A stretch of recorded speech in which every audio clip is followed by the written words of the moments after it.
கேரள மாநிலம் பாலக்காட்டில் போத்துண்டிக்கு பக்கத்தில் இருக்கிற போயன் காலனி என்ற அழகான பசுமை பொங்கக்கூடிய ஒரு கிராமம். இந்த கிராமத்தில் சரியா ஜனவரி 27, 2025 அன்னைக்கு காலையில் மணி 8:30 நெருங்கிக்கிட்டு இருந்துச்சு.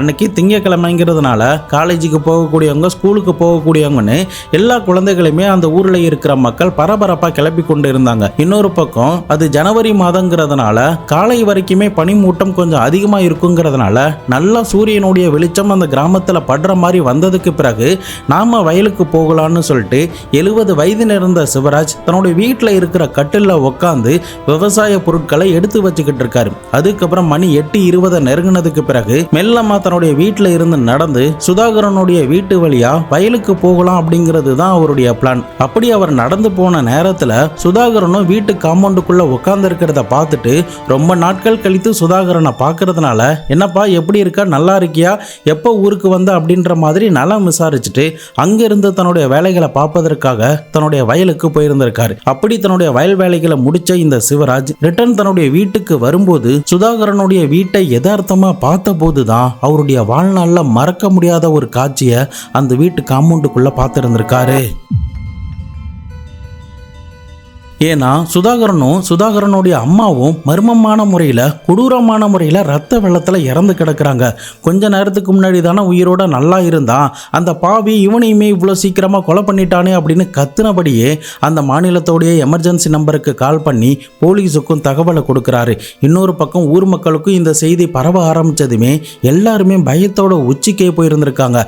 அவன் மறுபடியுமே ரிட்டன் ஊருக்குள்ளே வந்துட்டான், யாரை வேணாலும் எந்த நேரத்தில் வேணாலும் கொலை பண்ணலாம், அதனால் கொஞ்ச நாட்கள் போலீஸ் பிடிக்கிற வரைக்கும் நம்ம இந்த ஊர்ல இருக்க வேண்டாம்னு சொல்லிட்டு மூட்டை முடிச்சுகளை கட்டி கொண்டு அந்த ஊர் மக்கள் வேக வேகமா வெளியேற ஆரம்பிச்சாங்க. முக்கியமா ஒரு டிஜிட்டல் மீடியாவுடைய ரிப்போர்ட்டர் அந்த இடத்துக்கு போயிருந்திருக்காரு. அப்போ செய்திகளை கலெக்ட் பண்ணும்போது ஒரு ஆண் ஒரு பெண்ணை பார்த்து சீக்கிரமா கிளம்பு, அவன் எந்த இடத்துல வேணாலும் ஒளிஞ்சிருக்கலாம், நமக்கு ஏதாவது நடக்கிறதுக்குள்ள இங்கிருந்து கிளம்பி போயிடணும் அப்படின்னு பரபரப்பா அந்த ஊர் மக்கள் கிளம்பி போறத இந்த ரிப்போர்ட்டர் பார்த்து இருந்திருக்காரு.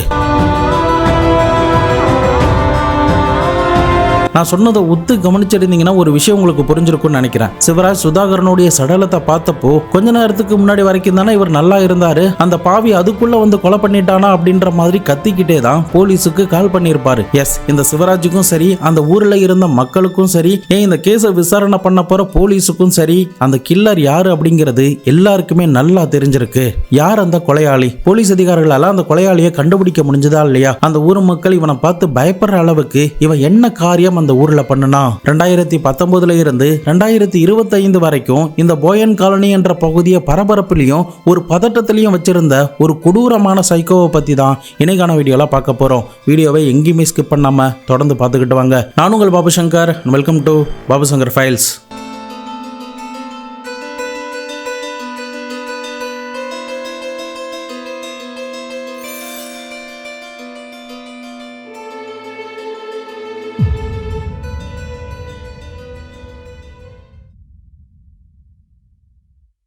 யூடியூப்ல உங்களுக்கு நோட்டிஃபிகேஷன் சரியாக வரலனா நம்ம சேனலுக்காக டெலிகிராம் சேனல், வாட்ஸ்அப் சேனல் உருவாக்கியிருக்கோம். அங்கே வந்து ஜாயின் பண்ணிக்கோங்க. இங்கே வீடியோ ரிலீஸ் ஆனதுமே நாங்கள் அப்டேட் பண்ணிடுவேன். ஸோ நீங்கள் எந்த வீடியோமே மிஸ் பண்ணாமல் பார்க்கலாம். வீடியோஸ்லாம் பிடிச்சிருந்ததுன்னா மறக்காமல் லைக் பண்ணி பாருங்கள். அப்போ தான் நிறைய பேருக்கு ரெக்கமெண்டில் போய் சேரும். அது எங்களுக்கு ஒரு மோட்டிவேட்டாக இருக்கும்.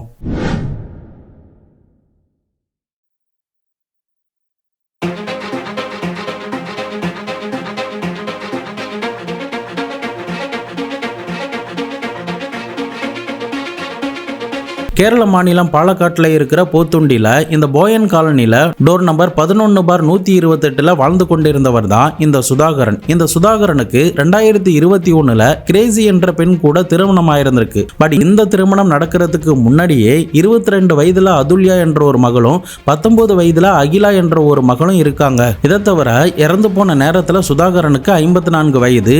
இவர் தன்னுடைய அம்மாவான 75 வயது இருந்த லட்சுமி கூட தான் அந்த வீட்டில் வாழ்ந்துகிட்டு இருந்திருக்காரு. பெரிய பணக்கார குடும்பம்லாம் கிடையாது. திருப்பூர்ல லாரி டிரைவரா வேலை பார்க்குறாரு. வீக்கெண்டு நேரத்தில் மட்டும்தான் தன்னுடைய சொந்த ஊருக்கு வந்து மனைவி பிள்ளைகளை பார்த்துட்டு போவார். இப்படி எந்த பிரச்சனையுமே இல்லாமல் அமைதியாக போய்கிட்டு இருந்த அவருடைய லைஃப்ல தான் அவர் நினைச்சு பார்க்காத அந்த ஒரு கொடூரம் அவருக்கு நடந்திருக்கு. கிரைம் சீனை ஃபர்ஸ்ட் பார்த்த சிவராஜ் கொடுத்த இன்ஃபர்மேஷனை வச்சு போலீஸ் சம்பவ இடத்துக்கு உடனடியா போயிருந்திருக்காங்க. அப்போ ரத்த வெள்ளத்துல இறந்து கிடக்கிற சுதாகரனையும் லட்சுமியையும் பார்த்துட்டு போலீஸ் சம்பவ இடத்திலே ஷாக் ஆகி இருந்திருக்காங்க. இதுல சுதாகரனை செக் பண்ணி பார்த்ததுல அவர் ஏற்கனவே இறந்து போயிட்டாருன்னு தெரியுது. ஆனா சுதாகரனுடைய அம்மாவான லட்சுமிக்கு மட்டும் உயிர் லேசா ஒட்டி இருந்ததுனால உடனடியா ஆம்புலன்ஸை வர வச்சு பக்கத்துல இருக்கிற அரசு மருத்துவமனைக்கு அழைச்சிட்டு போயிருக்காங்க. பட் துரதிர்ஷ்டவசமா போற வழியிலேயே லட்சுமி தன்னுடைய உயிரை விட்டுருக்காங்க. அதுக்கப்புறம் இறந்து போன இந்த 2 பேருடைய சடலத்தையும் அட்டாப்சி ரிப்போர்ட்டுக்கு அனுப்பி வைக்கிறாங்க. இந்த ப்ராசஸ் ஒரு பக்கம் நீடிச்சுக்கிட்டு இருந்த நேரத்தில் இன்னொரு பக்கம் அந்த கில்லரை எப்படியாவது பிடிச்சாகணும்னு சொல்லிட்டு கேரள போலீஸ் அதிகாரிகள் தீவிர தேடுதல் வேட்டையில இறங்க ஆரம்பிச்சாங்க. மறுபக்கம் ஊர் மக்களிடையே என்ன பேசப்படுதுன்னா, இந்த கில்லர் இந்த 2 பேரை தவிர, சுதாகரனும் அவங்க அம்மாவை தவிர, புஷ்பா, வசந்தா, பிந்து, மைமூனா அப்படின்னு இந்த 4 பெண்களையும் கொலை பண்ணணும்னு தான் வந்திருக்கான். ஆனா சம்பவம் நடந்த நேரத்தில் இவங்க இல்லாததுனால எந்த நேரத்தில் வேணாலும் இவன் வந்து அட்டாக் பண்ணலாம், அதனால நம்ம ஜாக்கிரதையா இருக்கணும் அப்படின்னு சொல்லிட்டு அந்த ஊர் மக்களும் கில்லர் டார்கெட் பண்ணியிருந்தவங்களும் பயத்தோட உச்சியில இருந்தாங்க. அந்த கில்லர் ஒளிஞ்சிருந்த இடமான மத்தை அப்படின்ற ஒரு காட்டுப்பகுதியை போலீஸ் அதிகாரிகள் கண்டுபிடிக்கிறாங்க. இப்போ அந்த காட்டுக்குள்ள எக்ஸாக்டா எங்க ஒளிஞ்சிருக்காங்கிறது போலீஸுக்கு தெரியாது. அதனால ஊர் மக்களுடைய உதவியோட அந்த காட்டுக்குள்ள அவனை தேடி போக ஆரம்பிச்சாங்க. அப்படி பல மணி நேரம் அவனை தேடி பார்த்ததுல அவனை எங்க தேடியுமே அவங்களால கண்டே பிடிக்க முடியல. இதனால அந்த கில்லருடைய மொபைல் லொகேஷனை ட்ரேஸ் அவுட் பண்ண ஆரம்பிச்சு அவனுடைய கடைசி லொகேஷன் எங்க காட்டியிருக்கு அப்படிங்கிறத செக் பண்ணி பார்க்கும்போது கோழிக்கூடுல இருக்கிற ஒரு குவாரியில காட்டி இருந்திருக்கு. இப்போ போலீஸ் நேரா அந்த குவாரிக்கு போயிட்டு விசாரிக்கிறாங்க. அப்போ அந்த கில்லருடைய போனை வேற ஒரு ஆள் யூஸ் பண்ணிக்கிட்டு இருக்கான். அவங்கிட்ட விசாரணை பண்ணும்போது, நானும் இவனும் இந்த குவாரியில ரொம்ப நாட்களா வேலை பார்க்குறோம் தான் சார். கொஞ்ச நாட்களுக்கு முன்னாடி என்கிட்ட இந்த மொபைலை கொடுத்துட்டு அவன் ஒரு வேலை விஷயமா வெளியில போனா, ரிட்டர்ன் வரும்போது என்கிட்ட மொபைலை கொடுக்க சொன்னா, அதனால தான் நான் இப்போ யூஸ் பண்ணிக்கிட்டு இருக்கேன் அப்படின்ற மாதிரி சொல்லி இருந்திருக்காரு. இதனால மேற்கொண்டு அவனை கண்டுபிடிக்க முடியாத ஒரு சுச்சுவேஷன் ஏற்பட ஆரம்பிக்குது. இன்னொரு பக்கம் அந்த கிராமத்து மக்கள் தொடர்ந்து பயத்திலேயே தான் இருக்காங்க. அந்த கிராமத்தை தவிர சுத்துவட்டாரம் முழுக்க இந்த செய்தி வேக வேகமா பரவ ஆரம்பிச்சது. 2021 சுதாகரன் எதுக்காக கிரேசி என்ற பெண்ணை 2 மகள்கள் இருந்தும் திருமணம் பண்ணாரு அப்படின்ற கொஸ்டின் உங்களுக்கு எழலாம். இதை தவிர ஏற்கனவே அந்த கில்லர் ஒரு கொலையை பண்ணிட்டு இப்போ இந்த 2 பேரை கொலை பண்ணிருக்கான் அப்படின்ற மாதிரி தான் அந்த ஊர் மக்கள் கிட்ட பேசப்பட்டுச்சு. அப்படி அந்த கில்லர் முதலாவதா கொலை பண்ண ஆள் யாருன்னா, அது வேற யாரும் கிடையாது, இந்த சுதாகரனுடைய மனைவியான சஜிதா தான். இந்த சஜிதா மற்றும் சுதாகரனுக்கு பிறந்த பிள்ளைகள் தான் அதுல்யா மற்றும் அகிலா. இவங்க 2 பேரும் ஆரம்பத்தில் ஒரு சாதாரண லைஃபை தான் இந்த ஊர் பகுதியில் வாழ்ந்துகிட்டு வராங்க. இந்த 2 மகள்களும் தன்னுடைய அம்மாவான சஜிதாவை இழந்ததுக்கு பிறகு தன்னுடைய அப்பா பாட்டி தான் இனிமே ஆதரவுன்னு நினைச்சு வாழ்ந்துகிட்டு வந்தாங்க. ஆனா அவங்களுமே தன்னுடைய அம்மாவை யாரு கொலை பண்ணானோ அவனே கொலை பண்ணியிருக்கான் அப்படிங்கிறத நினைச்சதுமே அவங்களுக்கு இன்னும் பயம் அதிகரிக்க ஆரம்பிக்குது. இதை விட இன்னொரு முக்கியமான விஷயம் என்னன்னா, அவன் எந்த நேரத்தில் வேணாலும் நம்மளை வந்து தாக்கலாம் அப்படின்ற மாதிரி தான் அந்த 2 பெண்களும் பயந்து போயிருந்தாங்க. இப்போ சம்பவம் நடந்தப்போ இந்த 2வது மனைவியும் இந்த 2 மகள்களும் எங்க இருந்தாங்கன்னு தான் யோசிக்கிறீங்க. அதுக்கான பதில பின்னாடி நம்ம பார்க்கலாம். அதுக்கு முன்னாடி இந்த கில்லர் சஜிதாவை எப்படி கொலை பண்ணா அப்படிங்கறத தெரிஞ்சுக்கிறதுக்கு ஒரு 6 வருஷத்துக்கு பின்னாடி போய் டிராவல் பண்ணி பார்க்கலாம். ஆகஸ்ட் 31, 2019 அன்னைக்கு காலை 10 மணிக்கெல்லாம் எப்போதும் போல அவங்களுடைய வேலைகள் எல்லாத்தையுமே சுதாகரனுடைய மனைவியான சஜிதா பண்ணி முடிச்சிருக்காங்க. சுதாகரன் நான் ஏற்கனவே சொன்ன மாதிரி திருப்பூர்ல லாரி டிரைவரா வேலை பார்க்கறதுனால வீக்கெண்ட்ல மட்டும்தான் வந்துட்டு போவாரு. சம்பவம் நடக்க போற நாள் அன்னைக்கு கூட வீட்டில் தன்னுடைய லீவு நாட்களை கழித்ததுக்கு பிறகு ஆகஸ்ட் 31 தான் கிளம்பியே போயிருந்திருக்காரு. இன்னொரு பக்கம் மூத்த மகள் காலேஜுக்கும் இளைய மகள் பள்ளிக்கூடத்துக்கும் கிளம்பி போயிட்டாங்க. இப்போ வீட்டில் இருக்கிற ஒவ்வொருத்தரும் தங்களுடைய வேலைகளை பார்ப்பதற்கு வெளியில கிளம்பி போய்கிட்டு இருக்காங்க. அப்படிங்கறத ஒரு உருவம் பக்கத்து வீட்டுல இருந்து மரத்துக்கு பின்னாடி மறைந்தபடி பார்த்துக்கிட்டு இருக்கு. அந்த உருவம் தான் இந்த சஜிதாவை துடிக்க துடிக்க கொள்ள போகுது.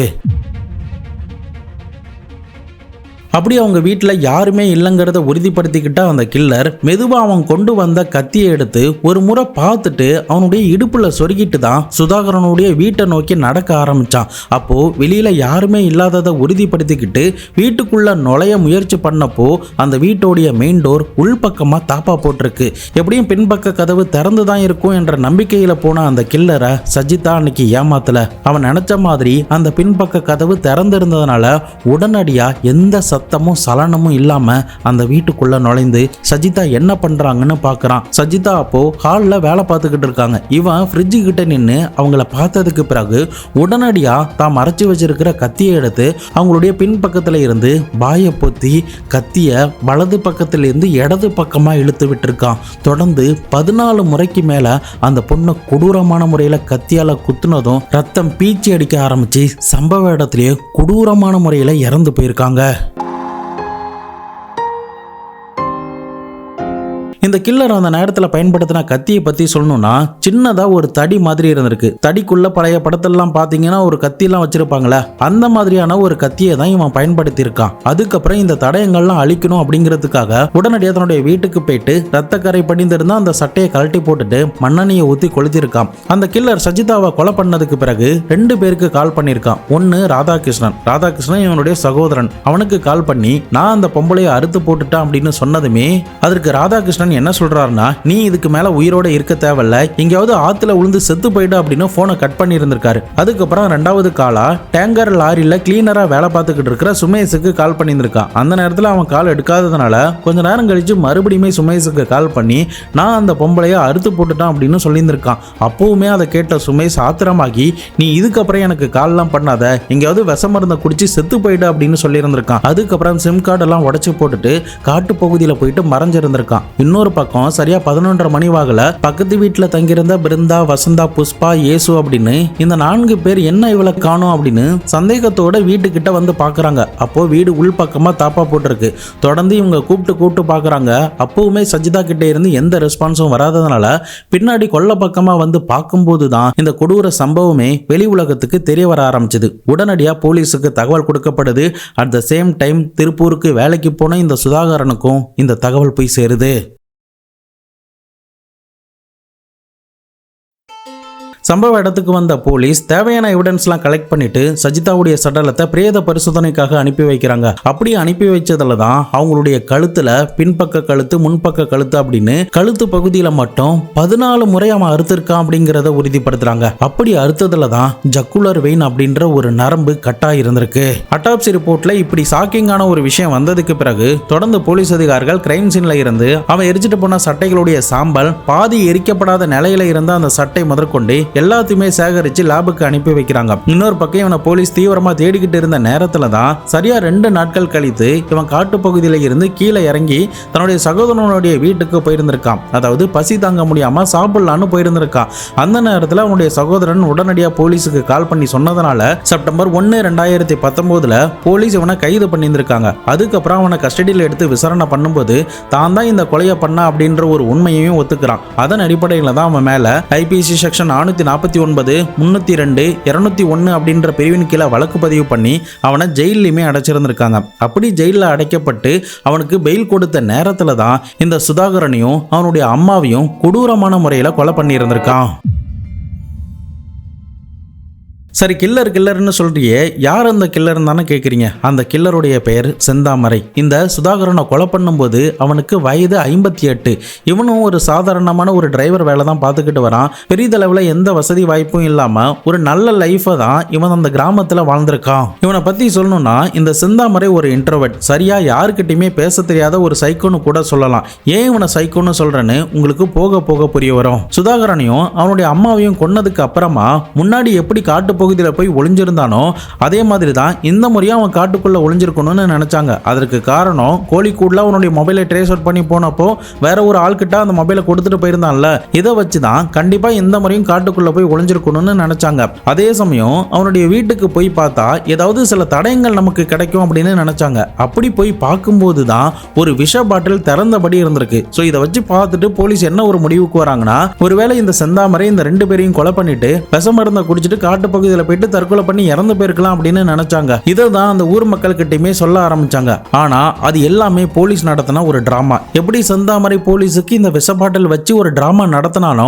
அதே மாதிரி போலீஸுமே இவன் இப்படி நம்மளை டைவர்ட் பண்றதுக்கு ஏதாவது பண்ண சான்ஸ் இருக்கு அப்படின்னு சொல்லிட்டு அந்த ஊர் மக்கள் கிட்ட ஒரு சலனத்தை இந்த மாதிரி ஏற்படுத்த ஆரம்பிச்சாங்க. ஸோ அதன் அடிப்படையில் அந்த செய்தி எப்படி அவனுடைய காதுகளுக்கு போக ஆரம்பிச்சு சந்தோஷப்பட்டு பசி தாங்க முடியாம மறுபடியுமே மலையில இருந்து இறங்கி இந்த முறையும் கீழே வந்திருக்கான். அப்போ அவன் வீட்டுக்கு வந்த நேரத்துல தான் அவன் கொஞ்சம் கூட எதிர்பார்க்காத நிலையில மறைஞ்சிருந்த போலீஸ் வாங்க என்ன சாப்பிட்றீங்க அப்படின்னு சொல்லிட்டு அவனை கைது பண்ணி உடனடியாக கஸ்டடியில் எடுத்து விசாரிக்க ஆரம்பிச்சாங்க. ஆரம்பத்தில் அவன் எதுவுமே சொல்லனாலும் போக போக எதுக்காக கொலை பண்ண, என்ன காரணத்துக்காக இந்த குடும்பத்தில் இருக்கிற 3 பேரை கொலை பண்ண அப்படின்ற முதற்கொண்டு எல்லாத்தையுமே ஒன்று விடாமல் போலீஸ் கிட்ட சொல்லியிருந்திருக்கான். அது என்னென்ன அப்படிங்கிறத டைம்லைன் படி 1 by 1 இப்போ நம்ம பார்க்கலாம்.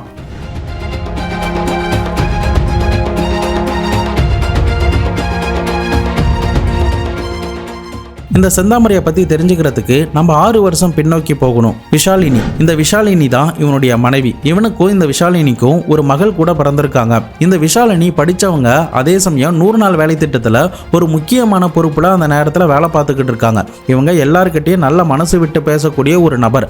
ஆனால் செந்தாமரையோ இவங்களுக்கு அப்படியே ஆப்போசிட், ஒரு இன்ட்ரோவர்ட்டாக இருக்கான். அது மட்டும் இல்லாமல் விஷாலினி படிச்சிருக்காங்க, செந்தாமரை படிக்காததுனால கல்யாணம் நடந்த நேரத்தில் இருந்தே இவனுக்குள்ள இன்ஃபீரியாரிட்டி காம்ப்ளெக்ஸுமே இருந்துச்சு. விஷாலினி எல்லாருக்கூடையும் சகஜமா பேசுறதுனால இந்த செந்தாமரைக்கு அது அன்ஈசியா இருக்க ஆரம்பிச்சது. அதனாலதான் அவங்க 2 பேருக்குள்ளேயும் அடிக்கடி சண்டைகள் ஏற்பட ஆரம்பிச்சு அந்த சண்டை அந்த பொண்ணை அடிக்கிற வரைக்கும் போயிருக்கு. இவனுக்கு குடிப்பழக்கம் இருக்கிறதுனால அடிக்கடி குடிச்சிட்டு வந்து பக்கத்து வீட்டுக்காரங்க கூட இந்த பொண்ணுக்கு அஃபேர் இருக்கு அப்படின்னு சொல்லிட்டு பயங்கரமான டார்ச்சர்கள்லாம் கொடுக்க ஆரம்பிச்சான். இதனால இவனுடைய டார்ச்சர் தாங்க முடியாம பக்கத்து வீட்டுக்காரங்க வீட்டுல போயிட்டு இவன் கொஞ்ச நாட்கள்லாம் தங்கியிருக்காங்க. அதுக்கப்புறம் இவன் சமாதானம் ஆனதுக்கு பிறகுதான் ரிட்டர்ன் இவனுடைய வீட்டுக்கே வருவாங்க. அப்போ எந்த அளவுக்கு சைக்கோ மாதிரி இருந்திருக்கான்னு பார்த்துக்கோங்க. இப்படியே பிசிக்கலாவும் மென்டலாவும் பல டார்ச்சரை இந்த விஷாலினிக்கு கொடுத்திருக்கா. இதை தவிர இவங்க இந்த 100 நாள் வேலை திட்டத்தில் ஒரு முக்கிய பொறுப்புல இருக்கிறதுனால இவனுக்கு அடைக்கலம் கொடுக்கிற புஷ்பா, வசந்தா, பிந்து, மைமுனா அப்படின்னு இவங்க யாருக்கும் எந்த வேலையும் கொடுக்க கூடாதுன்னு கூட சொல்லி இருந்திருக்கா. பட் அந்த நேரத்தில் அவனுடைய மனைவி அதுக்கு மறுப்பு தெரிவிச்சதுனால இன்னும் கோபம் அதிகமாகி தன்னுடைய மனைவி கிட்ட சண்டை போட்டுக்கிட்டு ஒரு சைக்கோ மாதிரி பண்ணிக்கிட்டு இருந்திருக்கான். அதன் அடிப்படையில் தான் செப்டம்பர் மாதம் 2018 தன்னுடைய மகளை அழைத்து கொண்டு விஷாலினி இவனை விட்டு பிரிஞ்சு தன்னுடைய அப்பா அம்மாவுடைய வீட்டிலேயே தங்க ஆரம்பிச்சாங்க. அந்த நேரத்தில் இந்த செந்தாமரைக்கு என்ன தோணுதுன்னா, நம்முடைய மனைவியும் மகளும் பிரிஞ்சு போனதுக்கு காரணம் சுத்தியிலும் இருக்கிற இந்த ஆட்கள் தான். இவங்களால தான் நம்முடைய மனைவியை நம்ம இழந்துட்டோம். இவங்களுக்கு கண்டிப்பா ஏதாவது பண்ணி ஆகணும் அப்படின்ற ஒரு கோபத்தை தனக்குள்ளேயே இவன் நீண்ட நாட்களா வச்சுக்கிட்டு இருந்திருக்கான். இது எதுவுமே யாருக்குமே தெரியாது.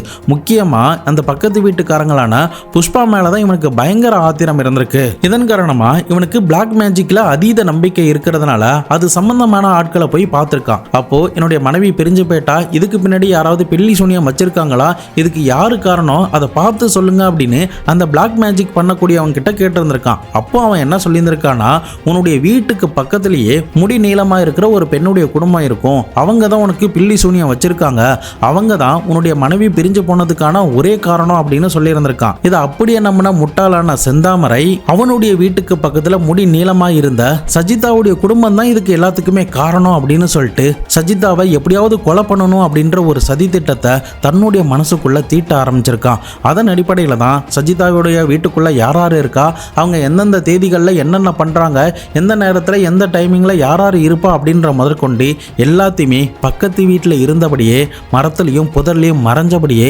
நோட்டமிட்டுக்கிட்டே இருந்திருக்கான். அதன் அடிப்படையில் தான் ஆகஸ்ட் 31, 2019 சஜிதா வீட்டில் யாரும் இல்லாதப்போ அவங்களோட போயிட்டு கழுத்தை எடுத்து கொலை பண்ணி இருந்திருக்கான். அதுக்கப்புறம் இவன் ஜெயிலுக்கு போனதுக்கு பிறகு சுதாகரன் 2வதா கிரேசி அப்படின்ற பெண்ணை திருமணம் பண்ணி கொண்டு சந்தோஷமா வாழ்ந்துகிட்டு இருக்கிறதுனால தான் மட்டும் தன்னுடைய மனைவியை பிரிஞ்சு இப்படி வாழ்ந்துகிட்டு இருக்கான்.